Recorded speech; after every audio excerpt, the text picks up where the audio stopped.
নির্বাচনের আগেই জুলাই আগস্টের ছাত্র জনতার উপর মানবাধিকার লঙ্ঘনের অন্তত ৮ থেকে ১০টি বিচার করতে চায় ট্রাইব্যুনাল। বেঙ্গল ডেল্টা কনফারেন্সের দ্বিতীয় দিনে একটি সেশনে চিফ প্রসিকিউটর কথা বলেন, জোর দেন রাজনৈতিক ঐক্যের উপর। কনফারেন্সে অন্য বক্তারা বিগত আমলের গুম, বিচার বহির্ভূত হত্যার পূর্ণাঙ্গ তদন্তে জোর দেন। বিগত সরকারের কর্তৃত্ববাদ, নৃশংসতা ও মানবাধিকার লঙ্ঘনের বিপরীতে জবাবদিহিতা এবং সুবিচার নিশ্চিত কিভাবে হবে তা নিয়ে আলোচনা হয় বেঙ্গল ডেটা কনফারেন্সের দ্বিতীয় দিনের এই সেশনে। আলোচনায় ঘুরে ফিরে উঠে আসে জুলাই আগস্টে মানবাধিকার লঙ্ঘনের বিষয়টি। বিভিন্ন প্রশ্নের জবাবে আন্তর্জাতিক অপরাধ ট্রাইব্যুনালের চিফ প্রসিকিউটর জানান, নির্বাচনের আগে অন্তত ৮ থেকে ১০টি বিচার শেষ করা সম্ভব। আশা প্রকাশ করেন, নির্বাচিত সরকার জনগণের প্রত্যাশা পূরণে চালিয়ে যাবে বিচারের ধারাবাহিকতা। এই বিচার যেহেতু আমাদের প্রায়োরিটি, আমরা রিকোয়েস্ট করব যে যারা যে বাহিনীর সদস্যই হন না কেন, অপরাধীর একমাত্র পরিচয় তারা অপরাধী। সুতরাং no institution should try to shield them. এই জায়গাটা আমাদের একটা বড় ধরনের চ্যালেঞ্জ আছে। আমরা যদি তাদেরকে হাতের কাছে না পাই, তাহলে বিচার প্রক্রিয়াটা স্মুথলি এগিয়ে নেওয়াটা আমাদের জন্য চ্যালেঞ্জের বিষয়। We are to do justice for the victims of the July and August massacre. We are to do justice for the enforced disappearance victims. এই দুটো জায়গায় একসাথে কাজ করা, এই দুটো ট্রাইব্যুনাল এবং একটা লিমিটেড ওয়ার্কফোর্স নিয়ে আমাদের পক্ষে করাটা কঠিন।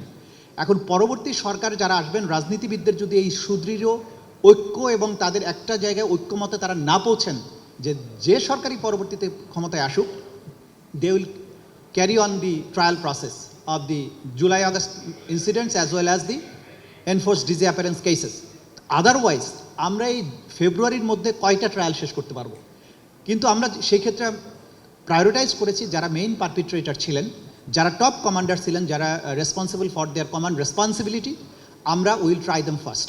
এবং সেক্ষেত্রে আমাদের যথেষ্ট অগ্রগতি আছে। আমরা আপনাদেরকে আশ্বস্ত করতে পারি, ইলেকশনের আগে সমস্ত ইন্টারন্যাশনাল স্ট্যান্ডার্ড বজায় রেখে যতটুকু টাইম ফেয়ার ট্রায়ালের জন্য, জাস্টিসের জন্য আদার সাইডকে দেওয়া প্রয়োজন, সব কিছু সত্ত্বেও আমরা অন্তত ফেব্রুয়ারির মধ্যে ৮-১০টা কেসের নিষ্পত্তি করতে পারবো বলে আমরা আশাবাদ ব্যক্ত করছি। আলোচনায় উঠে আসে গুম, বিচার বহির্ভূত হত্যা ও গণমাধ্যমের স্বাধীনতার বিষয়টিও। The Human Rights Commission completely non-functional because in its previous incarnation it was not effective in dealing with human rights violations, but right now perhaps it could have been, but 12 months on it's not there. How will the media work?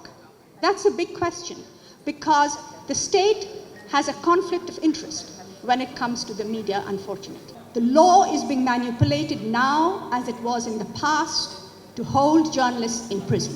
Reform in the legal measures needed to really expand the meaning of Kothipuran and make it institutionalized, that Kothipuran is not only about pain, but also it is related to trauma and everything, so and so.